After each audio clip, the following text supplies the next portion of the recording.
तालुक्यातील सिद्धेवाडी विकास सोसायटीनं 4 दिवसात चेअरमन पैलवान श्री अण्णासाहेब नाताजी खोत यांच्या कुशल नेतृत्वाखाली तब्बल 2 कोटी 3 लाख रुपयांची कर्ज वसुली करून 100% कर्ज वसुलीचं उद्दिष्ट पूर्ण केल्यानं सोसायटीचे सिद्धेवाडी परिसरात अभिनंदन होत आहे।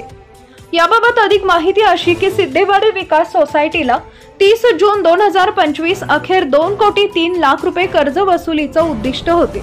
या उद्दिष्टांपैकी दिनांक 26 जून 2025 अखेर वसुली केवळ 33.73% इतकी होती। मात्र सोसायटीने बँकेनं वाढवून दिलेल्या मुदतीत चेअरमन पैलवान श्री अण्णासाहेब नाताजी खोत यांच्या कुशल नेतृत्वाखाली आणि प्रयत्नानं अवघ्या 4 ते 5 दिवसातच म्हणजे दिनांक 5 जुलै 2025 अखेर तब्बल 2 कोटी 3 लाख रुपयांची कर्ज वसुली करून 100% वसुलीच्या उद्दिष्टाची पूर्तता केली।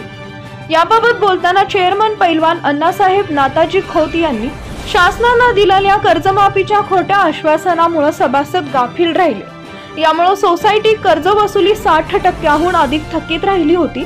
ती सांगली जिल्हा मध्यवर्ती बँक लिमिटेड सांगली शाखा मार्केट यार्ड मिरजचे फील्ड ऑफिसर श्री सुनील उर्फ बंटी विलास पाटील, वसुली अधिकारी सुनील आनंदराव तांदळे, तालुका विभागीय अधिकारी रावसाहेब सोपान पाटील, शाखा अधिकारी रुस्तम सिकंदर जमादार यांच्या सहकार्यानं व सिद्धेवाडी विकास सोसायटीचे सचिव रामचंद्र शिंदे यांच्या सर्व संचालकांच्या प्रयत्नानं 100% कर्ज वसुलीचं उद्दिष्ट साध्य झाले।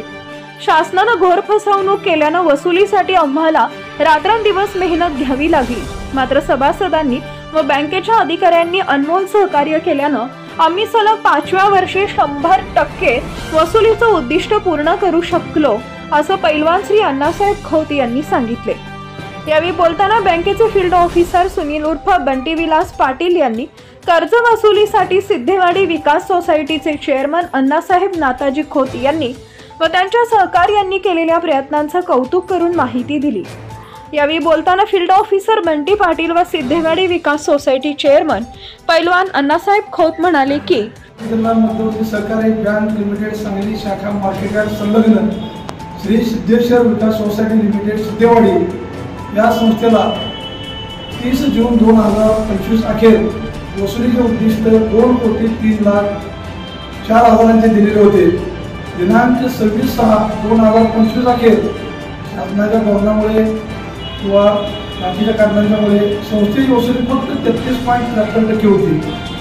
आमच्या बँकेचे तालुका विभागीय अधिकारी श्री राजेश पाटील साहेब, बँकेचे विशेष वसुली अधिकारी श्री सुनील तांदळे साहेब, आमच्या विकास सोसायटीचे चेअरमन माननीय पैलवान श्री अण्णासाहेब नाताजी खोत, सचिव रामचंद्र शिंदे, आमच्या बँकेचे सांगली जिल्हा मध्यवर्ती सहकारी बँक लिमिटेड सांगली शाखा मार्केट यार्डचे शाखाधिकारी श्री जमादार साहेब आणि बँकेचा आमच्या शाखा मार्केट यार्डचा स्टाफ यांनी अथक प्रयत्नातून जास्त पर्यायी बँकेचे कामकाज संपल्यानंतर जास्त वेळ देऊन सुद्धा दिनांक 5/7/2025 अखेर वसुलीचे 100% उद्दिष्ट पूर्ण करून 2 कोटी 3 लाख 4 हजाराचे 100% उद्दिष्ट पूर्ण केलेले आहे।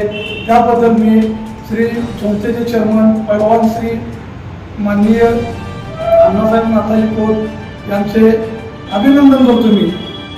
आणि त्यांनी अतिशय परिश्रम घेतले। एक वेळा रात्री 12-1 वाजेपर्यंत बसून सभासदांच्या घरी जाऊन व्याजाची आणि मुद्दलाची वसुली करून उद्दिष्ट 30/6/2025 अखेर 100% उद्दिष्ट पूर्ण केलेले आहे। त्यामुळे आमच्या बँकेच्या वतीने मी त्यांचे आभार व्यक्त करतो, त्यांना धन्यवाद देतो। सिद्धेवाडी चेअरमन म्हणून गेले मी 5 वर्षे काम करत आहे। गेली 5 वर्षात सलग 4 वर्षे 100% आपली वसूल झाली आहे। ह्या वर्षीसुद्धा अडचणीत असताना सुद्धा शासनानं घोरथापा देऊन कर्जमाफी करतो, अमुक करतो, लोकांनी सभासदांनी आशा लावून तिने आमची बँकेची वसुली सोसायटीची वसुली लेट झाली आणि प्रत्येक वर्षी आमची 100% सुद्धा होता। त्यावेळी ह्या सभासदांचं इतकं आमच्या सोसायटीला मदत झाली, त्यांचं पाय धुवून पाणी पिण्याचा उपकार भेटणार नाही एवढं सभासदांनी चांगलं सहकार्य केलं आहे। सहकार्य करून बँकेचे फील्ड ऑफिसर बंटी पाटील, वसुली अधिकारी तांदळे साहेब, रावसाहेब पाटील, जमादार साहेब आणि बँकेचे सगळे कर्मचारी, महिला कर्मचारी, इथले शिपाई, वॉचमॅन सगळ्या लोकांनी आम्हाला रात्री 12 वाजता याद्या घालण्यासाठी मदत केली, म्हणून मी बँकेचं सर्व सभासदांचं आणि आमच्या गावातल्या सर्व संचालक मंडळ सभासदांचा आभार मानून थांबतो.